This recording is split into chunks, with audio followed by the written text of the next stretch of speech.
From WJLA 24/7 News, this is 24/7 News at 10 on your side. Well, it's a monument that stood in the district for more than a century, but it's a modern movement and the refusal to stay silent that could bring it down. Some say this statue of Abraham Lincoln and a freed black man represent history. Others say the two figures should be more equal. ABC 7's Heather Graff is live at Lincoln Park with the emotional debate that took place earlier tonight and what's happening right now. Heather. A debate that will continue. Heather, thank you very much. And just tonight, the president signed an executive order to protect monuments.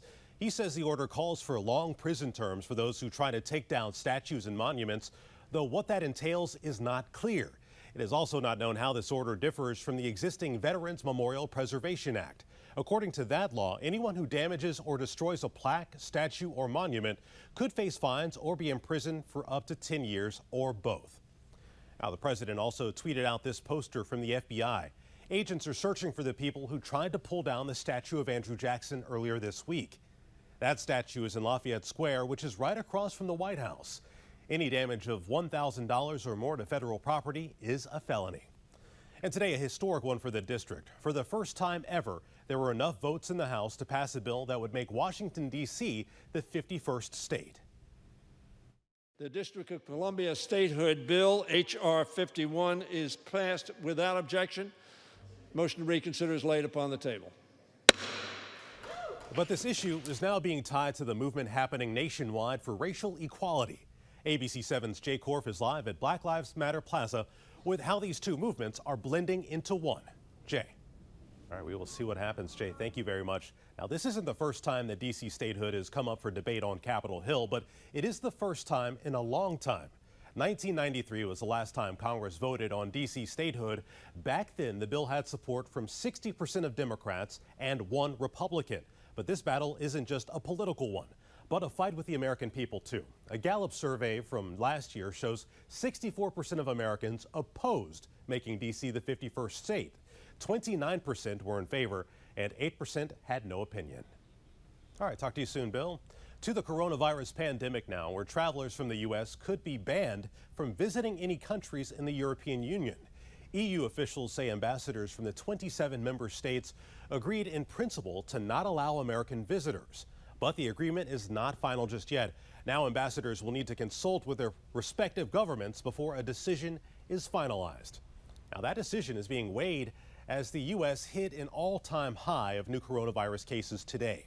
40,000 were reported as dozens of states see a surge in cases. Some now reversing reopening stages. For the first time in nearly 2 months, the White House Coronavirus Task Force held a briefing today and shared a warning. So if you get infected, you will infect someone else who clearly will infect someone else. Ultimately, you will infect someone who's vulnerable. Now, that may be somebody's grandmother, grandfather, uncle who's on chemotherapy. Now, just this week, the CDC said about 90% of Americans have not been infected and are fully susceptible to the virus.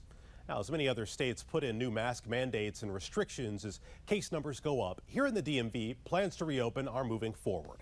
ABC 7's Tom Rousey is live at Reagan Airport with the new concerns that people from high-risk states could come here.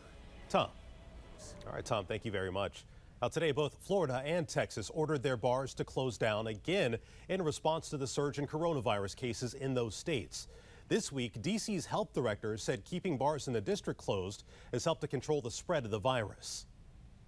But we have had a slower phased reopening, and we have not allowed activities such as bars and other nightlife activities that carry a higher risk of transmission when you still have moderate community transmission in your community.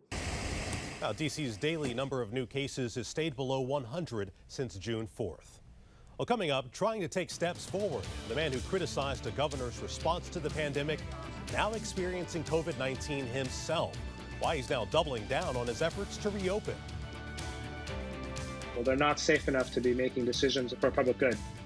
Contact tracing concerns, the new technology that some claim could help stop the spread, and why a tech expert says it could do more harm than good. Encouraging the local economy, how one neighborhood is trying to bring business back, and the one thing you'll need to bring with you if you plan to join in.